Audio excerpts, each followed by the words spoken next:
ദൈവത്തിന് സ്തുതി. പ്രഭാത കിരണത്തിലേക്ക് സ്നേഹവന്ദനം. ഭാഗം 2393. ഇന്ന് ജൂലൈ മാസം 20-ാം തീയതി. ഈ ആണ്ടിലെ 201-ാമത്തെ ദിവസത്തിലെത്തി. പഴയ നിയമം മുഴുവനും പരിശോധിച്ചാൽ ശിക്ഷിക്കുന്ന ദൈവത്തെക്കാൾ മനുഷ്യനോട് അതിരറ്റ കരുണയുള്ള ദൈവത്തിന്റെ ചിത്രമാണ് നമുക്ക് ലഭിക്കുക. ശരിക്കും ഒന്ന് പരിശോധിച്ചു, അങ്ങനെ തന്നെയാണ്. എന്നിട്ടും ക്രിസ്തുയേശുവിന്റെ കാലത്തിലേക്ക് എത്തുമ്പോൾ എന്തുമാത്രം കാർക്കശ്യമുള്ള ഒരു യജമാനനാണ് ദൈവമെന്ന ധാരണയാണ് ദൈവത്തെക്കുറിച്ച് മനുഷ്യർ രൂപപ്പെടുത്തിയത്, പറഞ്ഞ് പ്രചരിപ്പിക്കുന്നതും പരത്തുന്നതുമൊക്കെ. അതിന്റെ കാരണം എന്തായിരിക്കാം?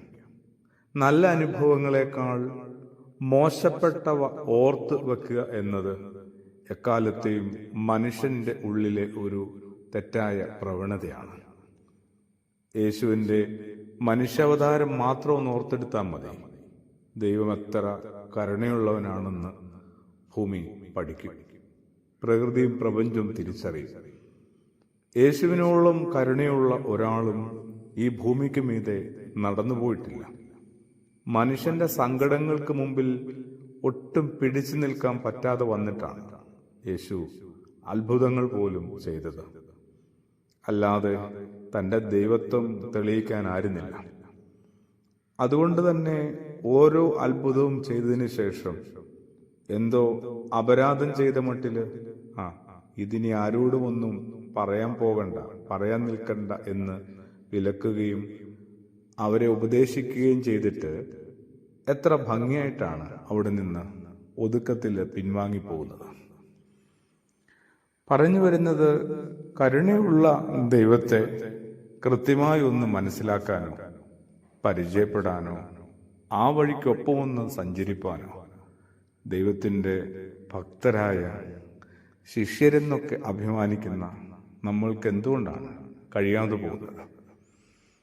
പറയുമ്പം വലിയ ലോക ശുശ്രൂഷയ്ക്കൊന്നും ഇറങ്ങിപ്പുറപ്പെടണ്ട. അവനവനോട് കുറച്ചുകൂടി ഒന്ന് പൊറുത്തും അവനവനെ കുറച്ചുകൂടി ഒന്ന് ഏറ്റെടുത്തും പരിപാലിച്ച് മുമ്പോട്ട് പോകാൻ പറ്റുമെന്നുള്ള കുറച്ചൊക്കെ സ്വാർത്ഥത വേണമെന്ന് തന്നെയാണ്. ഒപ്പം സഹജീവികളോട് കുറെ കൂടി ക്ഷമിക്കുവാനും അവരോട് കുറെ കൂടി അനുഭാവം പുലർത്താനുമായിട്ട് എന്താണ് കഴിയാത്തത്? അങ്ങനെ ഒരു പരുവത്തിലേക്ക് ഞാൻ എന്തുകൊണ്ടാണ് പാകപ്പെടാത്തത്? യേശുവിനെ മുൻനിർത്തി അതൊന്ന് കണ്ടെത്തണ്ടേ, അന്വേഷിക്കണ്ടേ? അതിന് പരിശുദ്ധാത്മാവിന്റെ പ്രകാശവും ബലവും ഓരോരുത്തർക്കും ആവശ്യമാണ്. നമുക്ക് പ്രാർത്ഥിച്ചാലോ? ആമേൻ.